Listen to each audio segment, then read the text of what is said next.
பொதுவாக அடியவர் இறைவனிடம் சென்று எனக்கு இதை கொடு என்றே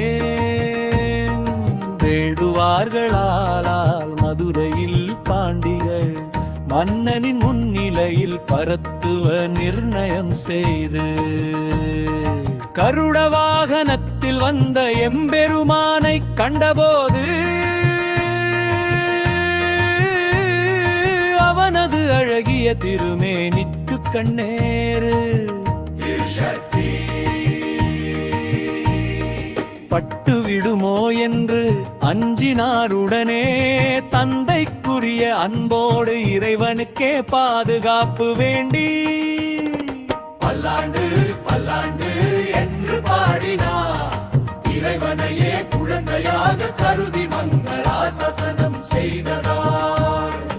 இவர் பெரிய ஆழ்வார் என்று போற்றப்படுகிறார்.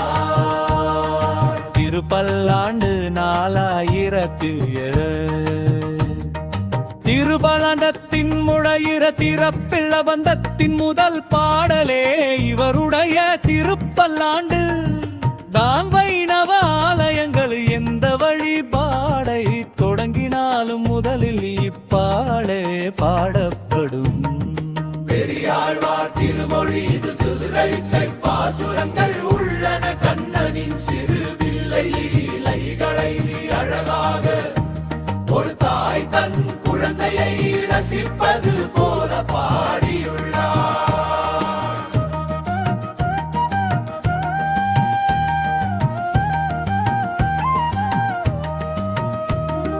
பிள்ளை தமிழ் இலக்கியத்தின் முன்னோடி கண்ணனை பிள்ளையாக பாவித்து அவனது கை கால் சிரிப்பு நீராடுதல் குழலூதுதல் என ஒவ்வொன்றையும் வர்ணித்தவர். பெமி இலக்கியத்தில் பிள்ளை தமிழ் என்ற சிற்றிலக்கிய வகை உருவாக இவருடைய பாசுரங்களே அடிப்படையாக அமைந்தன. மாணிக்கம் கட்டி வைரம் இடை கட்டி ஆணி பொன்னால் செய்த வண்ண சிறுதொட்டில் பேணி உனக்கு பிரமன் விடுத்தான். மணிக்குரலனே தாலேலோ வையமளந்தானே தாலேலோ. சேராண்டாளின் தந்தை திருவில்லிபுத்தூரில் நந்தவனம் அமைத்து துளசி கைங்கரயம் செய்து வந்த இவருக்கு துளசி செடியின் அடியில் மகளாக கிடைத்தவர். ஆண்டாள் தன் மகளை இறைவனுக்கே மனம் முடித்து வைத்து எம்பெருமானுக்கே மாமனாராகும் சிறப்பையும் பெற்றார். சிறப்புகள்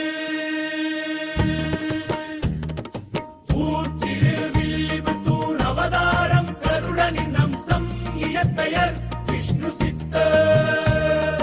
பெருமாளின் புகழை பாடுவதோடு நின்று விடாமல் அந்த புகழுக்கே ஒரு கவசம்